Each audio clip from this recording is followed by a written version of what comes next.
The following is a Papi Chulo Radio original program. The views and opinions expressed in the commentaries and/or interviews in the following program are solely those of the individuals and are not views of Papi Chulo Radio, its parent, affiliate, or subsidiary companies.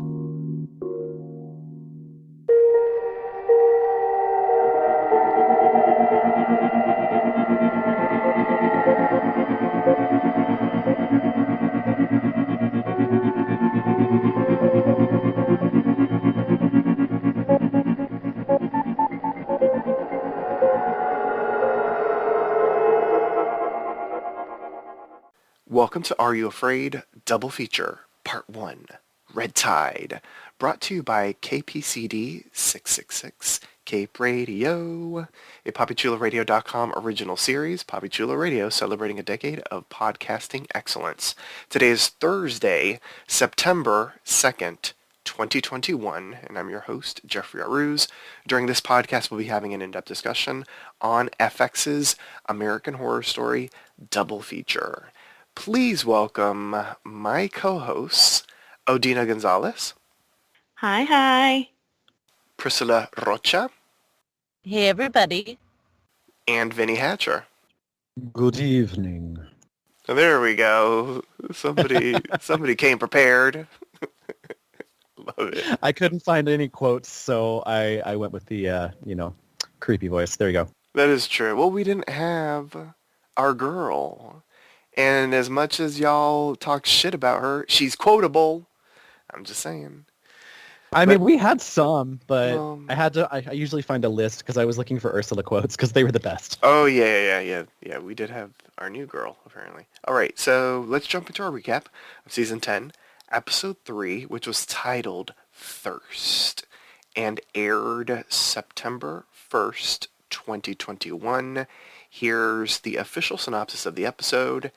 Harry's newfound talent brings an unexpected visitor to town. Alma decides to take matters into her own hands.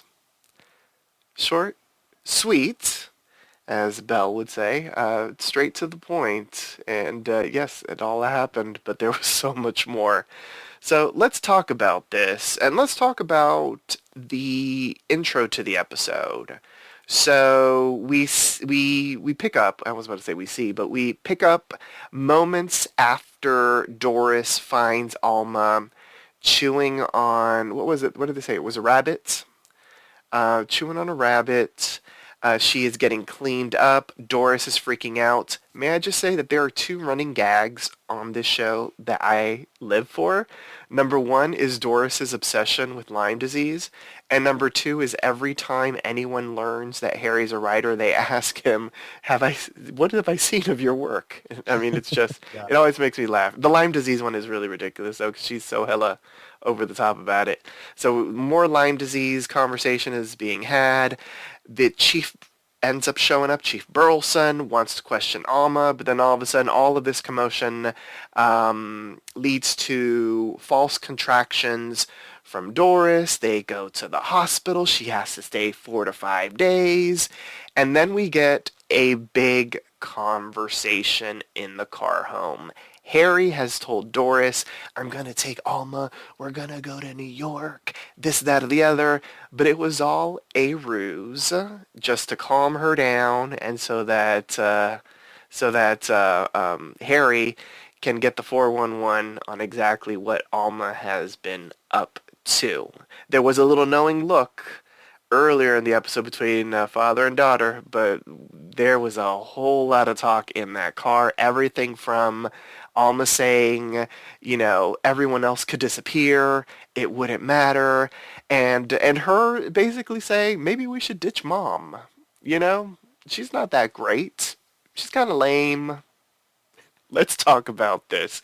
Priscilla, you, if I remember correctly, during one of the first 2 episodes, you picked Alma as your MVP. What did you think of your girl? What did you think of Alma and Harry together? Poor Doris in the hospital, and Harry and Alma plotting in the car. My God, Alma's such a little bitch. What the fuck? And she's like, your mom just almost died. Your little baby brother, little baby sister, whatever is in there, is probably like rolling around in there troubled because of the shit that you put her through. And all you have to say is, well, we should get rid of mom because she's not talented, and we should get rid of everybody in the world because they're not talented. Then who's gonna watch you anymore? Then, like, who's gonna give a shit about you and your shitty violin playing? And your violin playing wasn't even until you had the pill. So shut up, little girl. You suck. Ugh. You're the worst. My God, she's the worst. She's a walking ad for contraception. Zing. Yes. Any other thoughts on the opening? Doris in the hospital, Alma and Harry's conversation in the car. I was just honestly kind of happy that Doris was sitting this episode out. I think we got a really good amount of content, and frankly, she was starting to annoy me after the first two episodes and the way she began this one. So it was kind of nice to have her removed and allow some others to kind of step up to the plate. That is true. It did give us a breather with Doris. What I'm really interested to see is Doris's reaction to all of this, because you know she's going to find out. And whether it's her taking the pill and becoming one of those talentless hacks or not, it's going to be hella interesting to see how she reacts, because she's incredibly extreme with her reactions, as some would say, ridiculously over the top, in a fantastic sort of way. Yeah, it's going to be fascinating to see her reaction She suffers to everything. from SPC. I've dubbed the acronym. It's Sarah Paulson Complex. Oh, okay, there you go. She's, what do you call it? Fairchild from the cult era. Oh God, yes, exactly. Yes. I couldn't Or the remember her current- name last. Or the current people on Lil Nas X's Twitter that he's got pressed and shooketh. But that's a whole nother story for a different day. All right. Let's talk about the next big moment in this episode. Alma is hungry. Alma's very hungry throughout the entire fucking episode. I mean, let's be for real. She hunger pangs this episode. But she's hungry, and father and daughter end up coming to an agreement. He basically tells her, I will be the one that will get you your food. Like, I don't want you out there killing. I don't want you, if anyone's going to get caught, I'm going to get caught. She's like, what if when I turn 18? He's like, nope, I will be killing for you. I don't want you to get into that stuff. And so, all right. So I just gotta say, yes. she broke that the first fucking episode he told her. I know. We'll So true. we'll get into that. So that's the deal. I guess the really rare steak that they were about to have at the Muse was not going to be enough. So Harry ends up doing what he learned from Belle Noire and Austin Summers. You know, go on a Craigslist. I've never bought anything on Craigslist, but after this entire series, I don't think I will ever buy anything on Craigslist.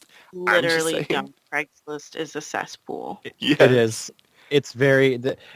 You actually have to go through a whole gauntlet before you actually get to the point where you get there. You get all the people who are scammers. You know, like the people who are like, hey, could you like send the money before I give you the item? Yeah, Craigslist is a new. Oh no. So he finds someone on Craigslist. He goes to her house.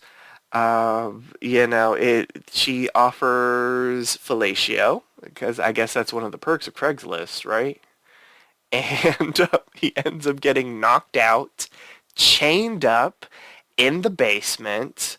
They are going to use him to create a snuff film with not just her, but her boyfriend. He's going to get all rosebuded for the camera.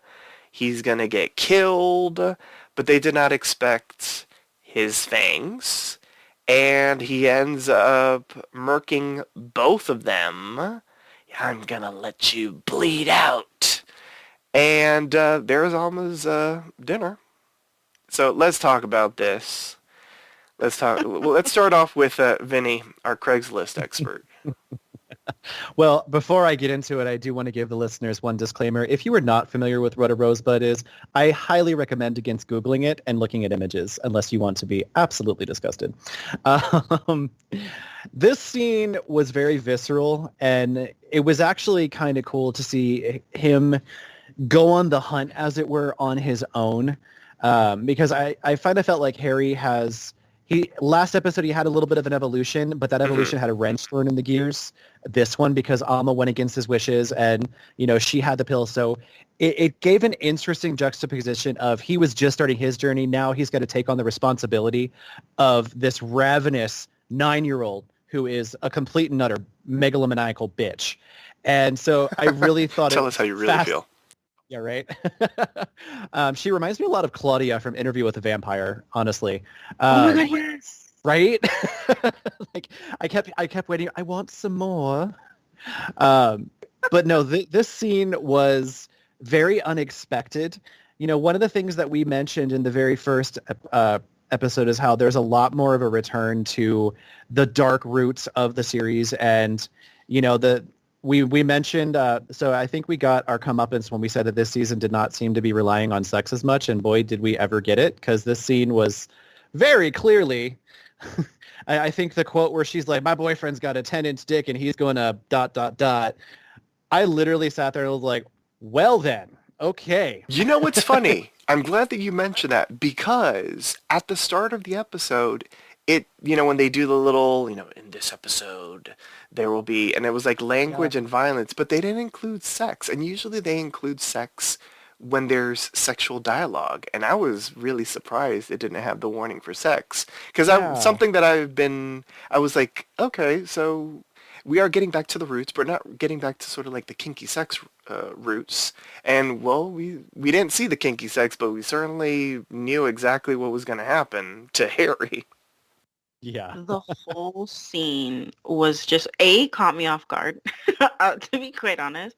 I mean, not far off from Craigslist experiences, but, okay, so they were filming, and, I'm assuming when he attacked them, the camera dropped or something, but, did he check the camera that, it could have been recording him, ripping into their necks and killing them? Thank you. I was just like, why would you not check that? One would hope that that's something that we didn't see and that he actually did do that. If not, he's really dumb. He's either really dumb, or I feel like it'll come back to haunt him in some way, shape, or form. Because why would they take so much time to show that this couple is videotaping this whole fucked up scenario, and then he's just like, oh, whatever, I'll kill him on camera, and then the daughter, I really hate her, to be honest with you. I was at first I was like, okay, cool, I get it, a weird Children of the Corns vibe, she's just crazy. But, she was just bratty, stupid, bitchy. My only, saving grace for her is that she actually hates her own mother and is, this talentless bitch. But, yeah, it's kind of also strange how the pill affects her differently than everybody else. Everyone else gets hungry for blood, but she's insatiable. I think that has to do with her developing body. That's kind of what I took away from it. And I think that's going to add an interesting dynamic, because they did actually talk about that. What is it going to do to her as she's growing up and all of that. But on a funnier note, that with the snuff section, I was thinking about it and I'm I kind of want to see these people's Twitch channel and how many followers they have. I'm just sitting here howdy y'all, this is Methany and Bobby and we're gonna do a snuff film. Yeah, I was watching that. Right? And it didn't clarify if they were streaming live or if they were recording, but the implication to me is, in this day and age that we live, they were potentially live streaming, so that could come back to haunt, and I was curious about that. But yeah, that whole scene was interesting to see the bestial side of Harry come out a little bit more. I think my favorite part of it was when they got their comeuppance and he's like, no, you I'm gonna finish my meal and I'm gonna let you bleed out slow. And we're starting to see there is still a primal and feral aspect to what this pill does to even the people who have talent, right? Because we can talk about this later, but we can hint at what was in the trailer if our listeners watch the trailer. But I think we're going to start to see that even if you have talent, this pill very clearly affects you. And we're starting to see a little bit of apathy and dissociative aspects kind of come into the people who take it because, Belle and Austin don't give two shits about what happens to anybody but themselves, So I think this pill really brings out also the selfishness and the desire of like, okay, well, I know it's bad, but this is going to make me get better. I'm going to kill people for it. I'm curious to see how deeply they go into how the pill changes the people with talent as well. That's a really good point. I think for me, the best thing about this scene, this sequence, was the fact that this was Harry going out for his first time, and it wasn't a smooth encounter. I'm glad that the writers, added the wrinkle, as batshit crazy as it was, but I'm glad it wasn't smooth for Harry, because it would have been too easy if it was a smooth kill, if he would have just shown up, slashed her neck, and then, he had his meal. I'm glad that they made it difficult, because this is his first time doing it. So clearly, not every kill is going to be a smooth kill. I mean, Belle and Austin kind of, the way that they were doing it, the way that we saw them do it, it seemed like, oh, it's just easy. You just find someone on Craigslist, you slash them, and then you drink them. It wasn't that easy for Harry, and I really liked that it was difficult for him, because it shouldn't be easy. I mean, you're out there murdering people, damn it. The people that supposedly no one's going to miss, but we'll see about that in a moment. I mean, I think we can all agree, though, that compared to Mickey, Harry did a bang-up job. Well, yeah. Well, he did not. He was not tutored. Mickey was not tutored. Yeah. Yes, we'll talk about him in a moment as well. All right. So, any other thoughts about this before we chat about Ursula? Okay. So, Ursula's in town. She shows up in P-Town because, she just wants to see what's going down in P-Town that has inspired Harry so much. She tells him that Quentin Tarantino wants him to write his new Hulu limited series. Why? Because doesn't Quentin Tarantino write his own stuff?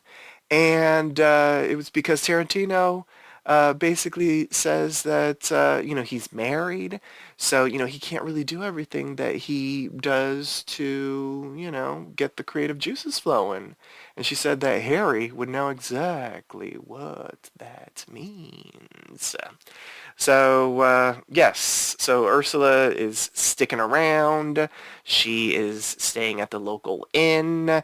She is getting some food at the Muse, and she loudly throws hella shade at Belle and Austin over their, what does she call them, Shitty Captain and Tennille cover band. Yes, she also has an interaction with Mickey. Initially, she thought that he was trying to pick her up, but then as she's walking on the beach in a fantastic all-white getup, he approaches her basically saying that he's been writing screenplays, and, can you please read the screenplays, this, that, the other. He ends up convincing her. She ends up reading them, and when she meets up with him again, she's like, what the hell is going on? There's no way in hell your methy self wrote all this stuff. And he ends up spilling the tea in an instant, talking about these pills and this, that, the other, and yada, yada, yada. So, let's talk about Ursula. Let's talk about Ursula and the Captain and the Tennille. And let's talk about Ursula and Mickey. Odina, what'd you think of Ursula's debut in P-Town? I have like a love-hate thing for her because I do love that she's like literally the queen of sass and just unbridled opinions. but I also found her to be like a little too obnoxious. Like in a way, like it fits with her character, but I also feel like if I'm pulling up to this random town where everything's sketchy and weird, I'm not necessarily gonna be like extra about it, especially if I'm trying to figure out what's going on. Like that to me doesn't make sense. But I also feel like I'm here for the sass, and I feel like nobody there is used to that kind of like an attitude. I think she's obviously gonna shake something up because she's crazy. But in regards to her relationship with like Belle and Austin, obvious beef. They're gonna try and take each other out, but I feel like Ursula's smart enough to know that that's the case. And as we saw later in the episode, she's kind of like almost like a step or two ahead of people in a lot of ways. With Mickey, I mean, that guy folded faster than I've seen anyone fold in my life. She literally was just like, "There's no way you could do this," and he's like, "Okay." Let me just tell you this huge secret about why everybody's all fucked up in this town. But I think it's going to be interesting to see their dynamic. It kind of gives me like, in a weird way, like queen servant energy, which I'm also here for.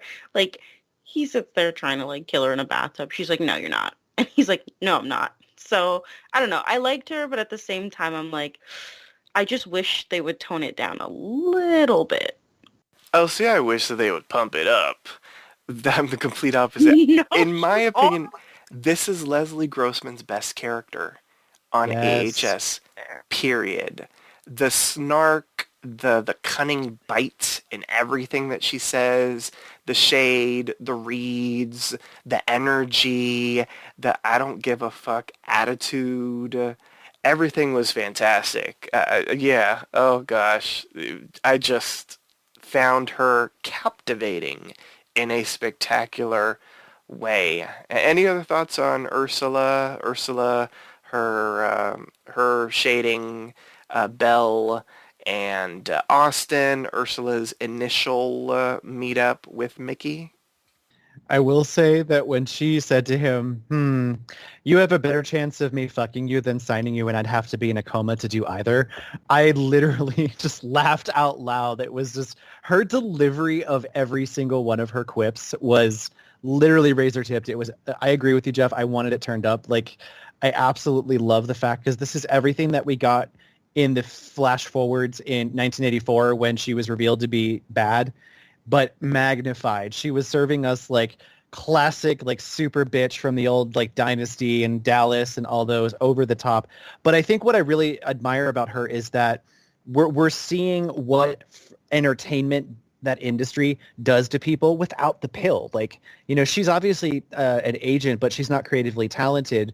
But there's an overarching theme that we're noticing that, you know, when you are creative, it is a thirst. It is a complete all-consuming thing. And when you're riding the high, it's amazing. When you're not, you will do absolutely anything to get there. And she's the one that's greasing the palms and, you know, doing whatever is absolutely necessary. So I kind of think that the attitude and the way that she presents herself is exactly kind of what I view those agents like when they're not putting on their smiley faces to schmooze.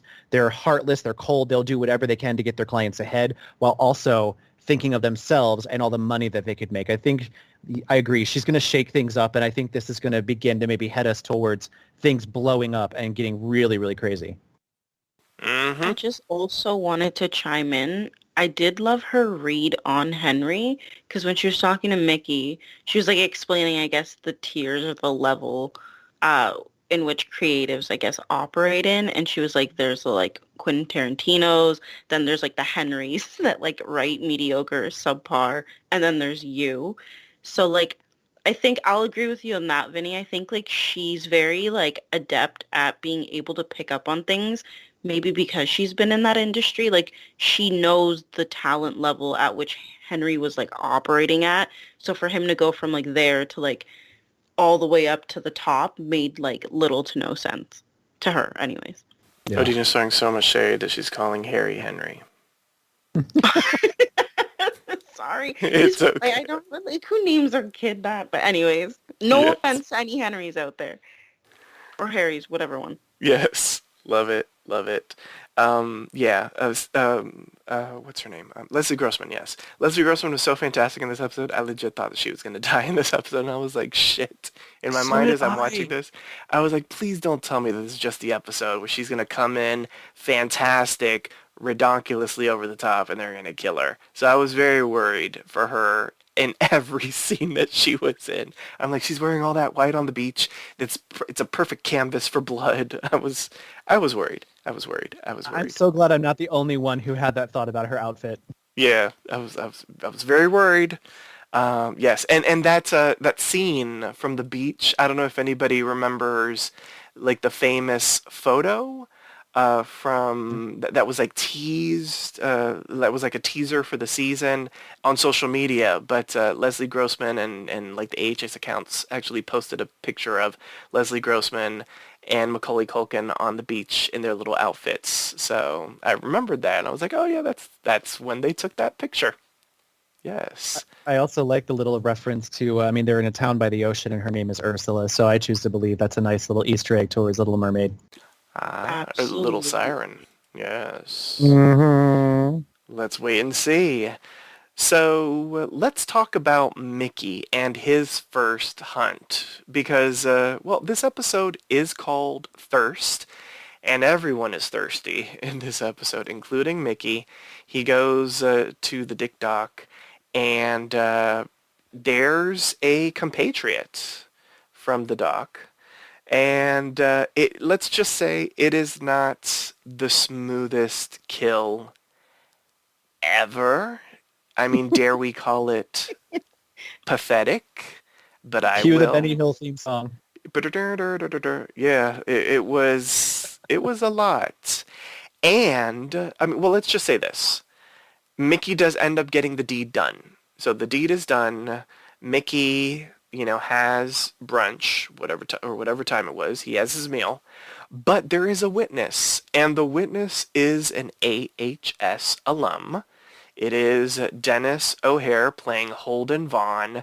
We only get Holden for like half a second, but it was fantastic. Priscilla, talk to me about Mickey's first kill. And were you excited to see Dennis O'Hare, even though it was for like literally 30 seconds? My God, Mickey's first kill was so funny to me. I was like, you're seriously going after that guy? That guy looks healthier than you do, and he's down in the docks. Like, he's totally gonna like rip you to pieces. What are you doing? He can bench press you. And no, he did it successfully. So I was like, claps to you. Good job. You did you managed to grab a healthy one. For you, Glen Coco. I know. But he grabbed a witness along with it. And for that matter, like, did anyone else think that the witness, like, his statement was a little vague? Like, it didn't actually implicate Mickey at all. I think he's one of them. Which makes me think that the guy is taking the pill. Yeah. Because he said, oh, well, he made a comment about coming there briefly, and it very well correlates to the same reason that Austin and Belle come there. So, and then when he was like, oh, it was a total gay bashing, I'm like, why are you covering this up? Oh, okay, you're creative. Mm-hmm. But he said he went there during the summer, and like I feel like I don't know. I feel like that might be something else. Like I think he's in on something. I just don't think it's the pill specifically. I think that was... I get what you're saying because I did notice that he did say that he comes in the summer, but he did also say that he is only there for a couple months. And everyone that's on the pills, we've heard that it's only a couple months, then the rest of the year they don't take it. So I find him suspicious. I also thought it was very strange. Well, the thing that I think is strange the most, because if he is a creative that's taking the pill and he, does all that kind of stuff as well, why would he stay as a witness? That's a little suspicious to me. Take the sus off of him. Oh, okay. Well, there is that. There is that. Yeah, and he was not forthcoming. at all. If you really think about it, the entire conversation that he had with the chief was about him instead of what he saw. And the best part was, so you're going to come down to the station to make a statement? I just did. Yeah. I was like, all right, that is rich people. That is rich white people shit right there. I mean, it was fantastic though. Oh, Dennis O'Hare. Hopefully we see some more of you because that was just I teeny also, tiny. I also just love how he Hmm. tried to play off a murder as like just this like, no, that's just gay bashing, like whatever. And I'm like, I'm Yeah. pretty sure gay people just don't run around killing each other. I assure you that we generally do not. Like honestly, the like it he said it like it was just like a perfectly acceptable reason. Though, if they do, if you've ever heard of the show Deadly Women on Investigation Discovery, I've always joked that I want to start my own spin-off and call it Deadly Queens. Oh no. Yeah. No, that's funny. So our boy Dennis O'Hare was not the only AHS alum that was in this episode, making their debut on Double Feature Part 1, Red Tide. We also actually meet the chemist, who's played by Angelica Ross. Ursula ends up convincing Mickey that to meet the chemist. Now, I should say a little background. Mickey ends up stealing some pills from Belle Noire because Ursula wants the pills, and Belle Noire ends up not catching him in the act, but knowing that he stole the pills. I'm going to assume that she must have cameras, because that was just the way that she knew was interesting. And Belle Noire basically tells him, you need to kill her. And so Mickey goes to the inn to murk Ursula, but Ursula ends up convincing him to set up a meeting with the chemist. He's like, no one goes near that house, this, that, the other. She's like, let me meet her, damn it. And so we meet the chemist. And there's a whole lot of back and forth. We see the conversation basically in as a flashback, because we see the chemist talking to Belle and Austin about Ursula and about the deal. The whole deal is, a whole lot of money for the chemist, residuals and stuff on the products that these writers are going to put out, i.e. television series or films. I mean, it sounds beautiful. It sounds like a boatload of money, but the chemist turns it down, and the chemist tells Austin and Belle that basically they have to kill everybody. They need to kill Ursula. They need to kill her boy toy Mickey. They need to kill Harry. And they need to kill Alma. Who knows? Maybe even Doris as well. Just all of the loose ends need to be tied up, because their perfect little ecosystem on Cape Cod is getting royally fucked up. So let's talk about this. Let's talk about the chemist. Let's talk about the deal. Would you take the deal if you were the chemist? Let's see who. Odina. Talk to me about the chemist. What'd you think of the chemist? What'd you think of the deal? And what'd you think of the chemist's reaction to everything? Kill them all. I mean, I think the chemist is now my favorite person. Just the style on point. I just love how like calm she was about like everything. Like, girl, people found out about this. Like, it's not that chill. And her like response is just like slaughter them all, kid included. Like, cool. In terms of the deal, no, I definitely wouldn't have taken it either. To be fair though, like, because when they were playing that scene, it was like interchangeable between her conversation with Ursula and then her conversation with Belle. you never actually see her say no to Ursula. Belle only asks her and she says, no, I said no, but we don't see it. And that's the only point where we don't see like a transition Mm-hmm. between the conversation. So I'm wondering if she maybe turned down the initial deal, but maybe struck something different. Because like if she turned down the deal, I don't feel like Ursula would have been as calm as she was in the aftermath. Like she would have been trying to like come up with something. But yeah, I don't think that she told Belle and Austin the full truth. I think she Mm. definitely wants Alma and like Henry, whatever his name is, to be like eliminated because they're just messy at this point.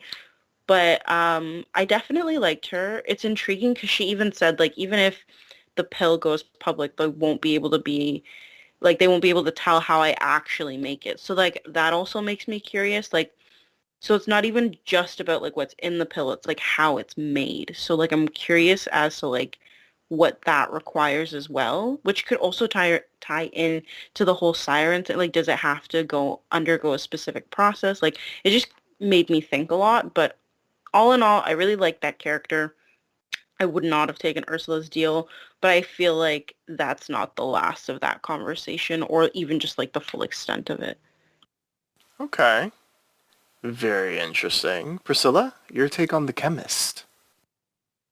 My thoughts are like, if she doesn't take that deal, she's stupid. That deal was a great deal compared to like the rinky-dink like setup she's got right now. It's nothing. Like it's leagues better than what she's got right now. And she wants to just live in like nothingness. Like she just wants to live unknown and just making drugs on the side for other people to get rich off of what she's doing. Like it seems stupid to me. Okay, but haven't you heard the quote where it says, when you're a black person, you're never really alone. There's always a white person up in your business. Like she gave me that energy where she's like, I cannot be bothered. So, I mean, maybe she just really does want to be left alone. I feel like she's got a past that she's hiding from. Interesting. That too, yeah. Yeah, like I'm not going to jump too far because the trailer, but I have a feeling we're going to find out why she started making the pills. I don't know if we'll find out what's in them immediately, but we only have a handful of episodes left, so maybe. But I get the feeling that if she's a true scientist, scientists, are really passionate about the actual process, having their experiments happen, seeing what happens and observing it. So just like for a creative person, the reward is writing and having your work celebrated. For a scientist, I feel like you have a hunch, you have an idea, you make a discovery, and you want to see what happens with it. Fame and money unless you need funding, of course, is not so much the issue. And I feel like maybe she's driven by something other than money and the privacy. Maybe she worked somewhere and she screwed something up, or she's wanted, or because no one knows. I find it really strange. No one knows her name. She's just called the chemist. She lives out, as she put it, on the dick of Nantucket, or Massachusetts, whatever she said. I wouldn't be surprised to find out if she was hiding from something because she previously tried to do something and, I don't know, got in trouble. But I really want to know more about her. I absolutely adored her. I co-sign all of that. Yeah, 100%. She's a fascinating character. Yeah, I'm here for more of the chemist. It's interesting because this is the first season in a long time of American Horror Story, and maybe it's the throwbacky vibes, maybe it's the fact that they, polish this script so much during, the COVID forced hiatus, but I wish that we had more episodes. Like, my heart breaks that there are only 6 episodes of Red Tide and 4 episodes of Death Valley. I wish that they could stretch this out for maybe another episode or 2 because it's just so good. Like, I find myself on the edge of my seat each episode. I'll be honest, at the end of this episode, I was like, what? That's it? Like, I wanted more. Like, I had a thirst. Maybe as much as Alma did. I was like, I wanted more. It was an experience. So, moving right along, Belle and Austin end up finding out that Alma has taken the pill because on a random hunt for supper. I'm going to call him Henry now. Thank you, Odina. Harry ends up taking a thermos from, the house that, they ended up killing someone in and fills it up with blood. Belle whips out a gun, is like, who is that for? He explains it's for Alma, who took the pill, and they basically tell him, you need to stop it. Like, this is not for her. You need to not give her any more pills. And so this leads to like a standoff between father and daughter. So she's like, well, if I can't have the pill, then you can't have the pill. Because, she's a grown-ass human that has a say in anything, right? Um, It's so, so stupid. Like, he's such a bad dad. I know. Well, he did say he's not father of the year. So, clearly. And, after I don't know what that was, 10 minutes when he couldn't write, he goes down into the trash, takes a pill. Alma is behind him and demands one as well, and she takes it too. So, let me say this. What was it? Belle Noire did say, if she doesn't stop taking the pill, I have written many a books off, after, draining the blood of a child. So Oh my there god, was a yeah. threat, not so veiled.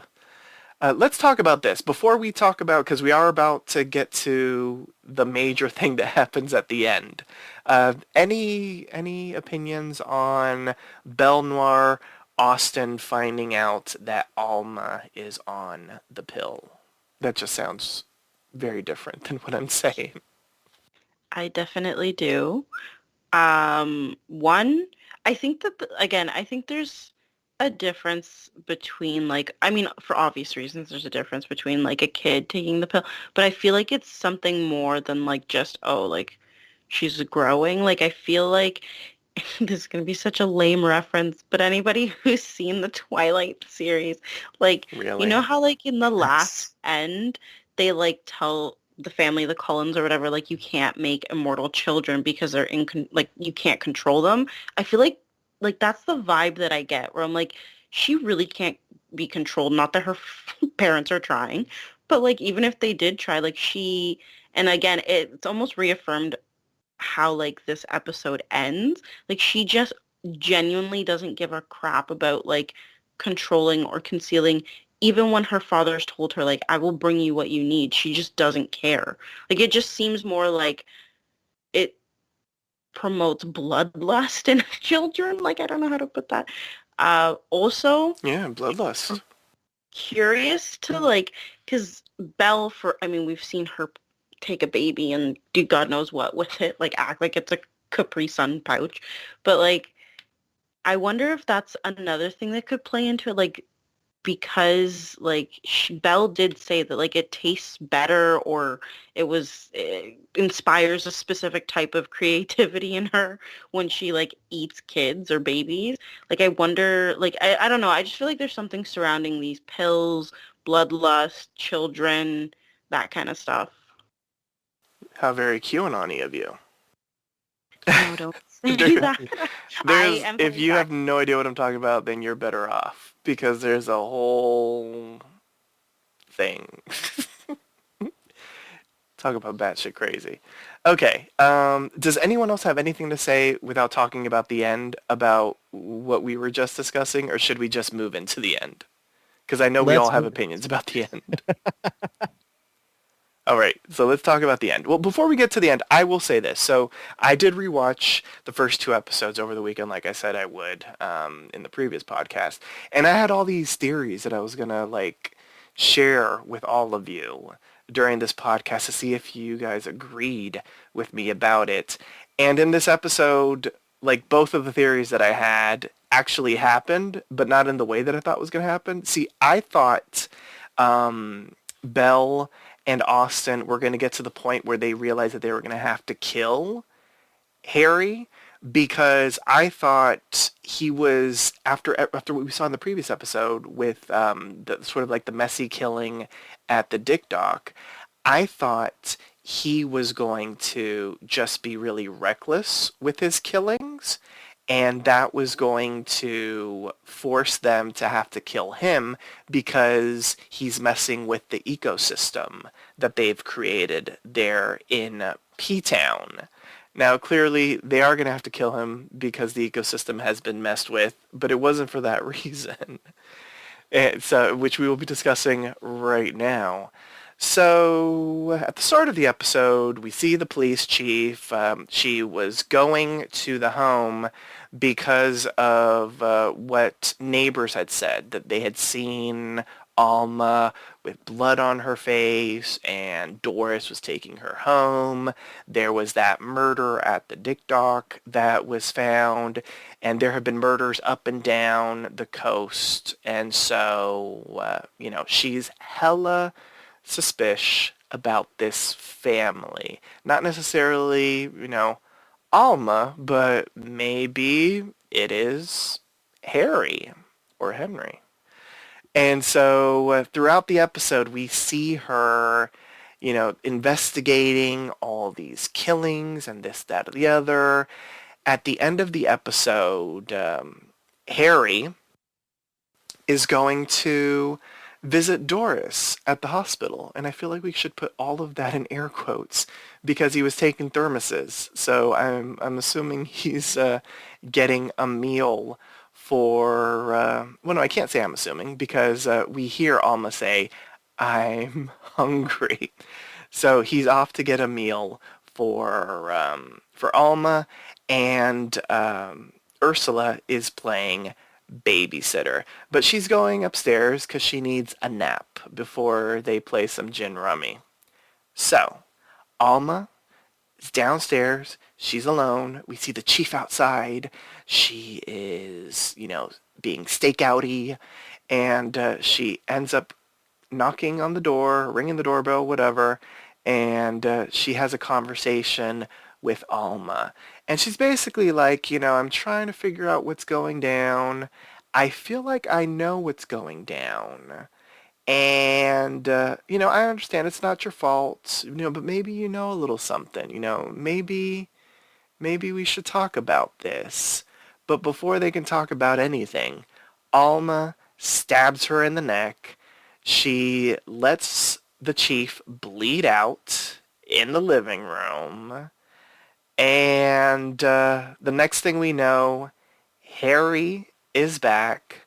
Alma and Ursula are playing gin rummy, and Ursula's when as Harry notices that the police chief is dead on the living room table, Ursula's like, we've got to have a chat.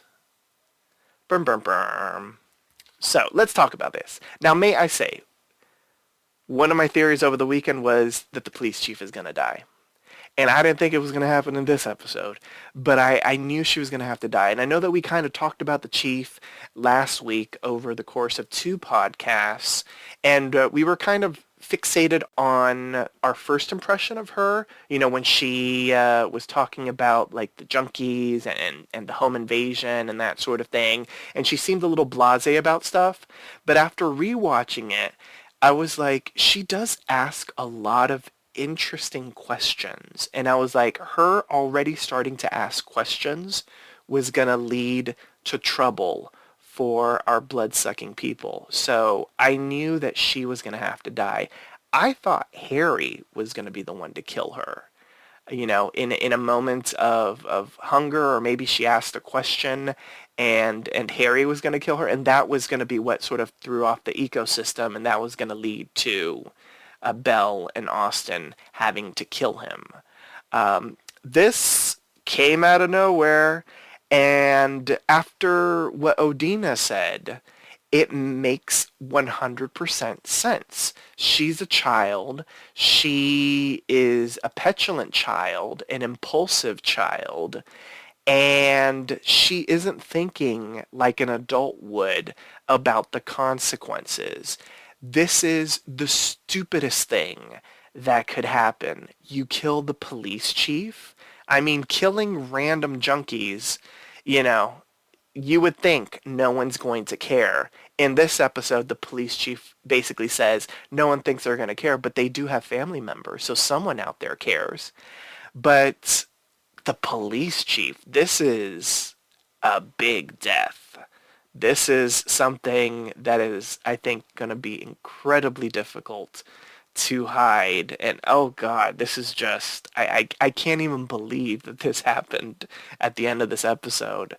And wow, Alma, like Alma's going to have to die. Alma is going to have to die before the series is over. I think. If not, she's just going to be out there, and she's going to be one of those AHS sort of characters that somehow creeps out of the sewer and survives. Let's talk about this. I know we all have opinions about this. I don't know who wants to jump in first, but whomever wants to jump in first, let's see who can unmute the fastest. Okay, it was Odina. I mean, yeah, I'm sad that the chief died because I actually did like her. And it was just a really sad way to go. Almost like, did you ever have a dream? And she's like, yeah, let me tell you. And then she's like, okay, you're dead. Um, yeah, I mean, I don't have too many opinions in so far that, like, I feel like it's pretty much just going to concrete, like, make a divide between Alma and her family and Ursula and, like, Belle, Austin, and, like, the other people on the other side of that. Because it's one thing, like, to approach the chemist, this, that, and the other. But like you said, it's kind of like you killed the police chief. Not like just a regular, like the chief, like who is actively investigating everything that was going on. So yeah, I feel like it's probably going to be like Belle and Austin trying to take out this little girl and Henry have whatever his name is. I also like maybe because Vinnie pointed out Ursula's name, I think it's interesting, like, all these different names. Like, I just feel like almost got more to her that because, like, her name in and of itself is, like, a Latin word for soul. And she's pretty soulless. Like, and then I Googled it, and it was, like, her name literally means to feed one's soul. So I'm like, is she, like, I don't know. I feel like she's going to turn into a weird byproduct of like those things that don't have talent, because I don't feel like those things turn into those things because they don't have talent. I feel like they turn into those things over a period of time. And since she's so small and she's already exhibiting like a lot of bloodlust, a lot of dissociative behavior and like coldness, I feel like she's gonna maybe grow into one of those things. But it's kind of interesting. Like, I just want to know what they're going to do with the chief's body. Like, are they just going to randomly bury it? Like, who knows? I also didn't see the trailer for the next episode. So, mind you, like, I didn't even see the sneak peeks. But, yeah, Ursula's incredibly chill for a babysitter. It's also interesting, too, that she has pills that drug... what's his name? Somebody help me with his name. Mickey? Yeah. She has pills because she got him to steal them for her. So she has them, but like, what is she doing with them? Like, I have no idea. I was very worried for Ursula during that final sequence because she went up to sleep and Alma was hungry and she looked at that knife and I was like, no. Because there were many times throughout the episode where I was like, Ursula's going to die. But then that was the moment where I was like, oh, she's really gonna die. But then the police chief showed up, and I was like, oh no, now you're gonna die. And I was very sad, because I love Odina Porter. She has created some incredibly special characters on AHS. And it's sad that she had to die, but if shit is gonna hit the fan because she died, then I'm here for it. Vinny, your thoughts on everything that happened at the end? I was pissed. I love Adina Porter so much. I've loved her ever since Roanoke. She just brings, and I loved her on True Blood. She's such a fascinating actress. She's very versatile, and I love her work. And I feel kind of gypped in the sense of like she really did not get that much in this season. Obviously, it's a condensed season because we're getting 2 seasons in one, but I really wanted to see more happen with her character, and I really enjoyed her conversation with Alma, how she was like trying to be that like soft and caring, like I want to talk to you about this, but at the same time, like when she was talking about her dream to be the Army Ranger, this character could have potentially had a lot of depth, but instead she had depth. And I was very, very sad to see her go so quickly, but I very quickly on my own, kind of like you were saying, Jeff, came to the realization that if the shit's really going to hit the fan in P-Town, I'd like it to hit the fan in a way where it's not the cops getting involved. I kind of want everything to unravel. And with her being a figurehead of justice and law and order, it pulled the rug out from under me, and I think that's exactly kind of what they were going for. So as sad and pissed as I was that she was killed as an actress, the character itself being gone is really going to upset the balance of power. And I'll be curious to see where our less inconspicuous characters like Harry and Alma and Mickey are left to their own devices. What happens now that the chief is gone? Are we going to be dealing with like a bumbling police force that doesn't operate well without its figurehead? Are Belle and Austin going to find themselves in a position where everything they know and love is about to be completely annihilated because of inept people and bad decisions on their part of who to give the pills to? I think it's an interesting catalyst and could very well turn things to go at a very largely breakneck pace over the next couple episodes. Yeah. It's going down in P-Town. Right, Priscilla? Your thoughts on everything that happened at the end?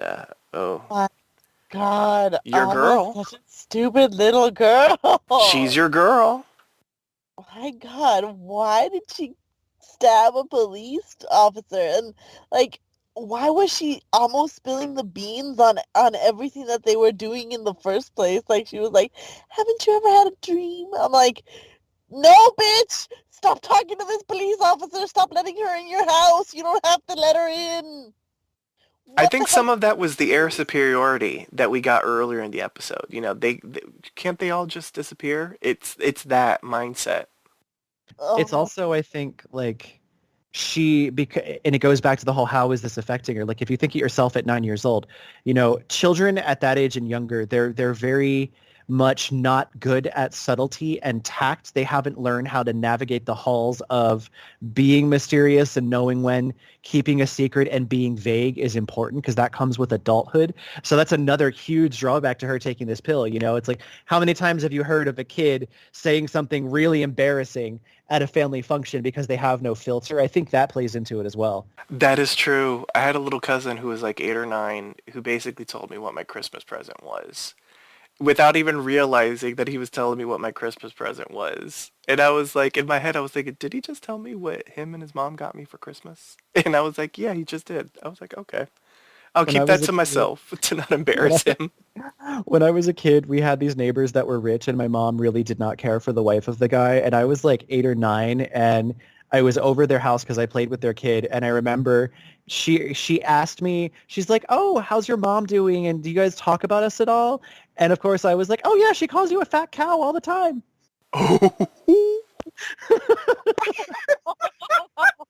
Oh my gosh. Oh, my mother was livid. Looking back, it was hilarious. But I remember the lady's reaction. She was like, "She what?" Out the Um, mouth of babes. I was in the room when my mom gave birth to my sister, and the doctor was like, "Oh, look, it's the baby's hair." And my dumbass was like, "No, that's my mom." So, Mm-mm-mm. Priscilla, continue on. Anything else to say about the end? and my God, I'm gonna really miss Odina. Like Yeah. I really liked her as a police chief, but as soon as I started hearing like my dream was to be an army ranger, I was like, oh dang, she's giving up her soliloquy, her final speech. This is her death now. She's gonna die. And I knew she was gonna die somehow, some way. I didn't expect it to be the little girl. I expected it to be like the dad going to the police, going to the to the police and killing her that way somehow, some way. I don't know. I expected the dad to do it, not necessarily the little girl. Baby, that little girl's gonna have some nightmares after having to act this shit out. I don't think she's. I don't know. I don't think she cares. No, Yeah. I mean the young actor. I don't mean Oh. the character. That's true. Oh gosh, it's so damn juicy. A quick question. I don't know if anyone has an answer or theory about this, but Ursula, we have to talk. What do you think that's about? Do you think she's going to tell Harry about everything with the chemist? Do you think she's just going to tell Harry, I know about the pills, clearly you and Alma are on it? What do you think, any theories on we have to talk means? I think she wants to clean up the mess.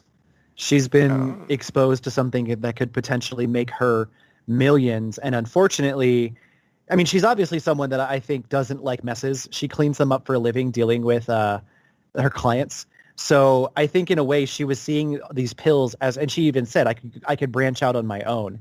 And now she's got this huge obstacle because not only has a murder of the police chief happened, she was present in the house.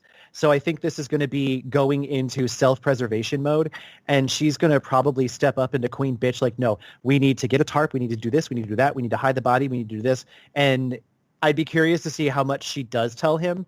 I kind of want to see her go up against Belle and Austin. I want to face off. I think that's coming. But as far as like immediately, I think what we're going to see is that she's going to be like, look what your kid did. We need to clean this up now. And she's going to say it much better than I did with razor tip quips. But that's my theory. I like that, and I could see that being the opening sequence of the next episode that takes place in present time. Because no spoilers, I won't go into the promo, but it does look like we're going to be getting a whole lot of backstory about everything P-Town and the denizens of P-Town in the next episode. So we might not even see that in the next episode, depending on how they do the episode. I think we have seen episodes in the past of AHS where like half of it is in the past and then we catch up in the present. So maybe it might be one of those situations. We'll have to stay tuned. Was there anything that I missed, a teeny tiny little moment that either of you would like to chat about before we head into the MVP? Dennis O'Hare was an interior designer, so maybe he's gonna get involved with Lily Rabe's character. Ooh. Yes. What if he's the one that convinces her to take the pill and then she turns all talentless hackish? Fester. Exactly. Yeah, no Before Festers she in gives this birth, episode. though. Oh, before she gives birth? Yeah, I mean, you know. Yeah, that would be a little awkward. Yeah. Oh, go ahead. Sorry. You're good. Go ahead. Okay. I feel like also too Lily Rabe's character, especially with the pregnancy, we know in AHS there's never a normal pregnancy. So I wonder if if she's convinced to like take the pill and it will affect the birth of her child in a really odd way like that. Because I remember when I even just saw the trailer for this whole season in general, I'm pretty sure like I saw this wild ass birthing scene. So like that could be interesting too. Like what if she is talentless but then the child is born really talented? Oh god, the child is gonna burst through like Alien or some shit. I had this image of like Alma and Belle and Austin and Harry just like she's going into labor at home and instead of taking her to the hospital they just have a buffet. Like, Alma's just like, yes, my baby brother's packed full of blood. right? But no, this is just a little funny little anecdote, but because we've talked about it the first two episodes, but is anyone else noticing how often they are working in Dick Doc? Like they're saying it a lot, I feel like. Oh, that's definitely like an inside joke. Also, the whole Lyme disease thing. I'm like, does this mean Yes. something? Or is this like just them poking fun at people with Lyme She's disease? obsessed with it. Yeah. That is true, yeah. Poor Doris, poor Doris. So now it's time for the MVP, the most valuable player. State which character impressed you throughout the episode and why. Once a character has been chosen, they cannot be selected again, so choose wisely. Odina, who is your MVP and why? Oh, this is 100% easy. The chemist, because I feel like she is just such an interesting and dynamic character, fashion sense on point. I love that, like, even with the threat of like exposing her little operation, what's in the pills, she still doesn't sweat it. She's like, they're never going to be able to do what I do. And I also am interested to see the dynamic between her, Belle, and Austin and how they even like got introduced to her and how that whole situation happened. So her 10 out of 10, love her. Fantastic choice. Can't wait to see more of Angelica Ross as the chemist. Yeah, great choice. Priscilla, your MVP and why? My MVP is gonna go to Harry Gardner because he went through some shit with that weird couple, and he went through some shit with his daughter, and he's gone through some shit today with Belle Noir and Austin Summers. He's just gone through some really tough times today. Today was just an up and down rocky day, and he managed to pull through and be the shitty parent that he is and manage to survive the day. So let's see if he survives tomorrow just as well. So yeah, Harry Gardner. Great choice. Vinny, what about you? Ugh, I can't believe I'm saying this, but Alma. I Love it. I'm going with the whole route of my MVP is not always somebody that I love, but can be someone that I love to hate. I loathe and despise this child. I would totally love to pull a Stephen King Pet Cemetery and gauge her ass. Like she is, and that's the thing. She brings out like this character from the very beginning has been unlikable for me. Like I've never in one moment really cared for her. Starting off with the roadkill, it's like, okay, we're going that route. She's going to be the creepy child. But I was surprised at how pivotal of a role she has actually played in the events that are unfolding. And, you know, I think as we head into the latter half of this part of the season, if you think about it, she's been the catalyst for so many things going wrong, going awry. And now that she's killed the police chief, she's adding one more piece of or layer to the cake that is the disaster that has been being baked ever since the Gardeners came to town. You know, I almost feel sorry for Belle and Austin in the sense of like, if they had never told Harry, none of this shit would have ever happened. But even worse than Harry and Mickey's bumbling ass, you know, Alma is, she's a wild card because she hasn't fully mentally formed. And so giving someone like that ultimate power, or well, not ultimate, creative power, I'll call it that, is incredibly interesting. And I love the dynamic that they're pursuing with her because, you know, she never really was a super loving, caring child, but now it's like whatever little bit was there has been stripped away. She's calling everybody out for what they are. Like, why do we still keep her around? She's useless as a mom and useless as a designer. And she's going with her primal good instincts of like, oh, I'm hungry. I'm going to kill the police chief, willy-nilly, da-di-da-da-da. And this episode, the impact that she had is going to have resonations that resound throughout these last 3 episodes. And I think it's going to be crazy. I love it. Fantastic choices from everybody. My MVP is going to be Ursula. Ursula made a splash in this episode in a big way. Leslie Grossman was fantastic from beginning to end. She lit up the screen in every single scene. What is it? P-Town is so drab. I mean, it is very gray, but she was like the pop of color in this episode. Even if she was just wearing all white on the beach, she was a pop of color. She was fantastic. I thoroughly enjoyed her, and I loved seeing the different dynamics. Her with Harry, her with Belle and Austin, her with Mickey, her with the chemist. Her and Mickey are really interesting together. Macaulay Culkin and Leslie Grossman play off of each other really, really well. So I was just excited to see Ursula in P-Town in this episode. And I feel like we can all give an honorary MVP to Adina Porter. I don't think we're going to see Adina Porter again. Maybe if next week is a full flashback episode, then maybe we might see her at some point. But if we don't, just a quick shout out to Odina Porter. Gone too soon in this AHS universe, but she was one of the ones that was, or she was the one that was really putting the pieces together. So I'm glad that we got to see that she was a smart cookie before Alma had to murk her. So now it's time to rate the episode. How would you rate this episode on a scale of 1 to 10 Muse pills? The point system is allowed, and if you found the episode exceptional, deserving of more than a 10, you may grant it the coveted Golden Muse. Round and round we go, and I land on Priscilla. You can go first. I think I'm going to give it 9. I think it was okay.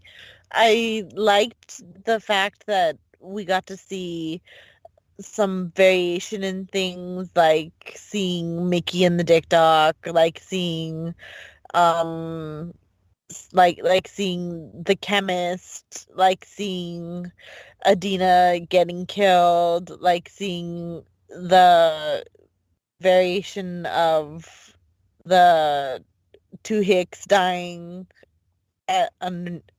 with Harry. It was pretty good. It was varied. I liked it, but there was still something missing, I feel, that needed to be there to give it that special oomph, that special 10 or that golden, I feel. So a 9 for me. Starting off with a 9 from Priscilla. Vinny, what about you? So Madison, I want you to know this one's for you. I'm going to be the wild card because I'm going, surprisingly, maybe with a 7. Oh. I probably sounded like I enjoyed this episode, which I did. However, I think that this episode, unfortunately, suffered from what I like to call the Murph. And by the Murph, I mean in every season, there is a point in American Horror Story where I feel like Murphy and his crew make the same mistake every single time, and that's they give us more of the same and not enough of the new. There was a lot of enjoyable things that happened in this episode. I loved Ursula. I enjoyed the murder scenes. They were really visceral, well done. But there was not a lot to really advance the story. You know, we were presented with the launch of this season by 2 back-to-back episodes that I feel like a lot of very similar stuff as to what happened in this episode happened. Like, we had murders in the first 2. We saw people killing, for food. So while I enjoyed, seeing Harry hunt, I felt like the secondary hunt scene was unnecessary. I've seen hunts enough. I want to know more about what's going on, especially because this is an encapsulated season. I didn't truly feel like the story itself was advanced too far. That's where I bring in the Murph. I feel like we could have gotten just a little bit more. I kind of agree with Priscilla that there was an element of something missing after the amazing pacing of the first 2. This did kind of feel like a little bit of a lull. I think if had Ursula not been in this episode and Alma not done what she did at the end, I probably would have been giving this a 5. I really want this to advance. I want to learn more about the pills. I want to learn more about the chemist. My appetite was whetted, but I didn't walk away from this episode with the exact same adrenaline rush and absolute voracious hunger to see more that I did last week. Not a bad episode, but not a phenomenal one. So yeah, it sits at a 7 for me. Wow, I feel like this whole podcast has been a sham. Vinnie Hatcher. Good Lord. Did you feast on Maddie Fitz? Is that why she's not here? And her blood has influenced you? Oh, no, that's just my mouth. I cut it while shaving. Oh, okay. Mm-hmm. All right. Well, that's interesting. We've got a 9. We've got a 7, which isn't that far off from a 9, but 7 has its own stench to it. But that's so interesting. The shade. Yes. Okay, Odina. I'm shocked. I'm shooketh. I feel like I've been lied to my whole life now. So, Odina, bring me back. I'm not sure if I can, to be honest, because I agree with Vinny. I'd give this a 7.5, but I'm going to mimic a lot of what has already been said. I found, especially after rewatching the first 2, there was something lacking in this episode. I think for me, it was also very, it lost its atmosphere of creepiness and, the unusual. In the first 2 episodes, I love that they really capitalized on Alma's artistic ability and like used her music to add kind of like an ambiance of creepiness and like unsettling, like you just felt weird, and I feel like that lost. That was I didn't even it was just not present in this episode. Agreed. I also felt like, I mean, like I understand like, again, the second hunt, but like I don't think it was really necessary. I think they could have shown Belle and Austin finding out about Alma in a different way without having to see like, yeah, the same old stuff over and over again.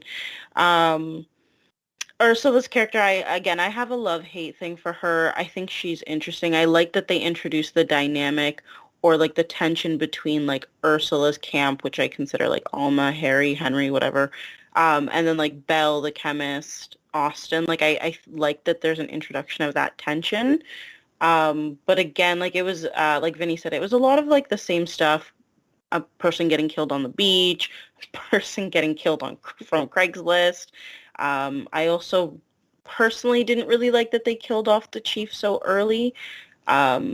So yeah, it's 7.5. I feel like I want to see the plot more. I mean, it's still good in the sense that I'm still curious. Like, the things that really bring out my curiosity or want to watch it still is that I want to know what the hell is going to happen with Alma.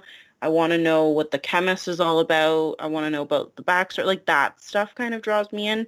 But as far as the main character, Henry and Doris, like, I don't really care for them at this point, which is not something I'm used to from AHS. So yeah, 7.5. Well, clearly, because his name is Harry. But there you You want to go. know what influenced my 7? There was a really big deciding factor that I didn't give it an 8 for. Jeff, have I ever told you what happens with my one partner when we try to watch shows? No. So Dustin always falls asleep.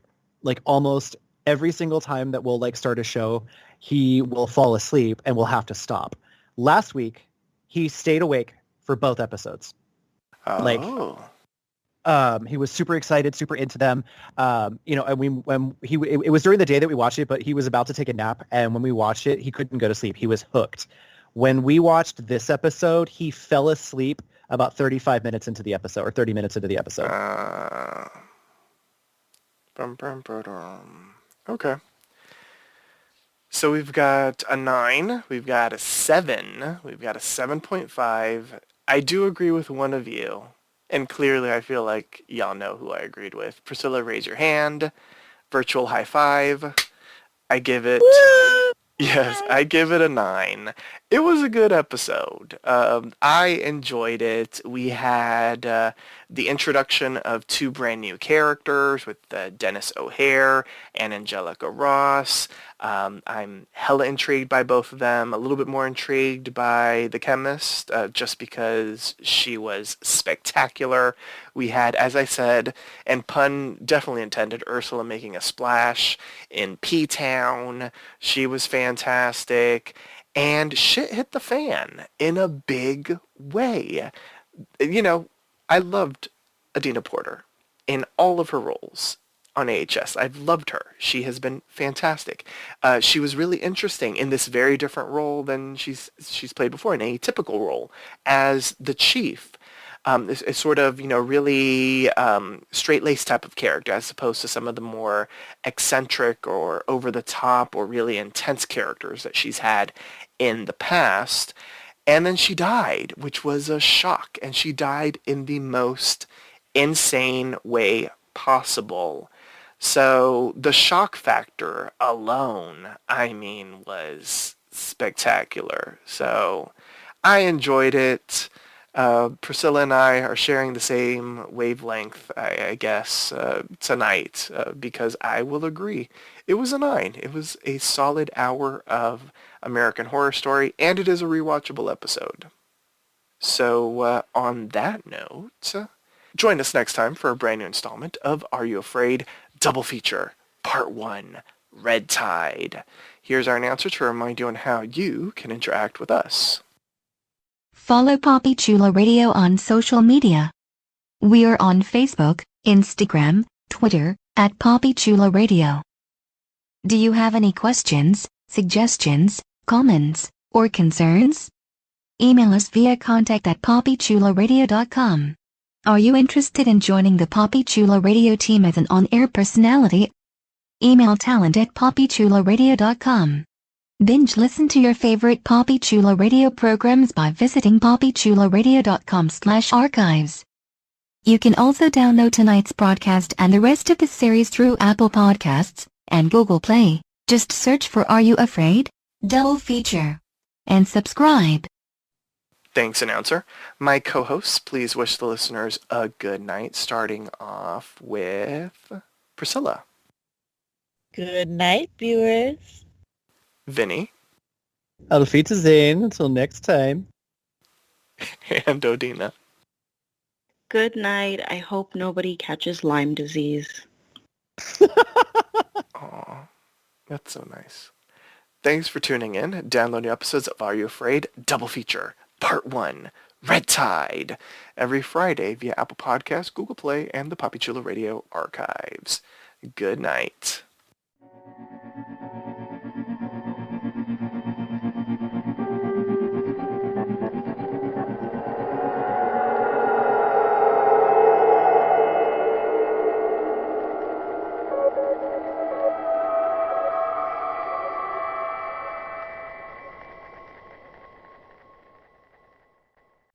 Vinnie, you son of a bitch. You had me fooled.